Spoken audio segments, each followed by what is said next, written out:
66 titled Black on Black Ceramic Vessel.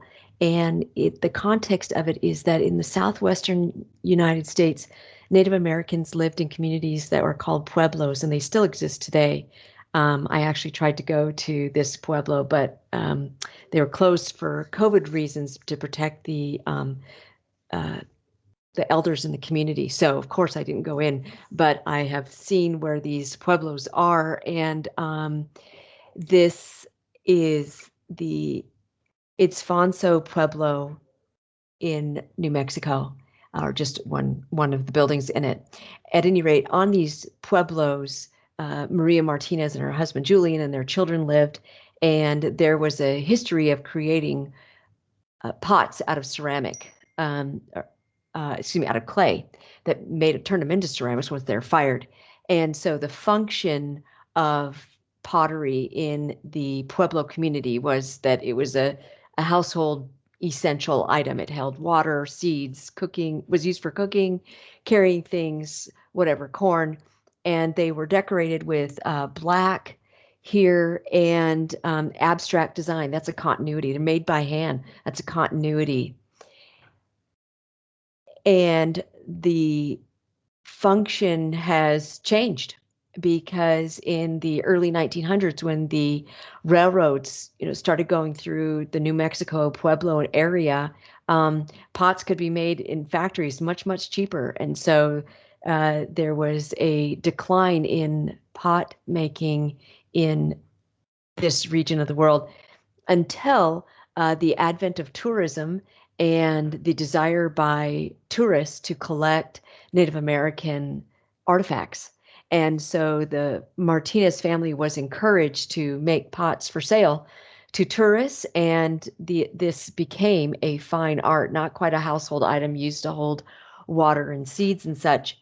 And so you can see here on this eBay posting that they can be valued as much as $12,000 at least. So these have become modern day fine art, sold to tourists initially, though. Okay, in terms of content, it's kind of more technique here.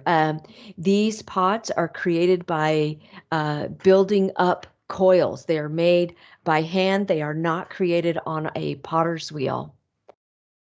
And here is Maria herself.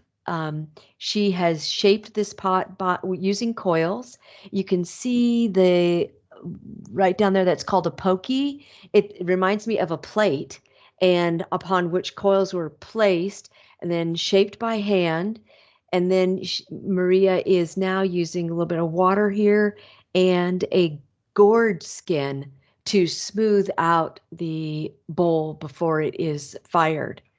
Decorated, and I should say, and then fired. Maria Martinez was the shaper of the pots more than anything, and then other people did the design work on the outside. And so the particular one that we're looking at was designed or painted by her son. So her son would go outside, he said, step outside the back door and get a yucca plant leaf and paint with a yucca plant leaf until he needed to go outside and get another one.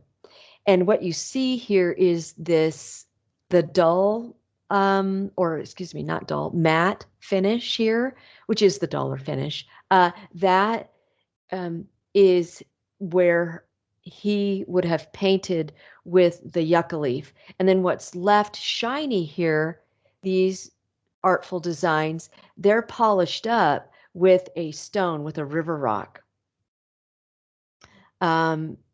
Yeah, so they're polished, burnished is another great word for that. And Marie Martinez had a round river stone that she used that had been used by her aunt before her. And so these geometric patterns and this whole process was one that has been pretty handed down. Now, she perfected it doing black on black, but a lot of this is a continuity in terms of process too. And then kind of continue with content, and it's a little bit of context as well. These Pueblo communities were very close communities, and it was essential that these communities make money off of this process. And so Maria, whose name became renowned worldwide, would sign her name on the bottom of a pot, and that would increase its value. And so she sometimes is known to have signed her name to other pots that maybe she didn't have as large a role in order to have them be sold for a good price as well. On the bottom of our pot, in terms of form or content here, is not just Maria's signature, but it's her son, Popo Vida, who was the artist, and that's his signature there.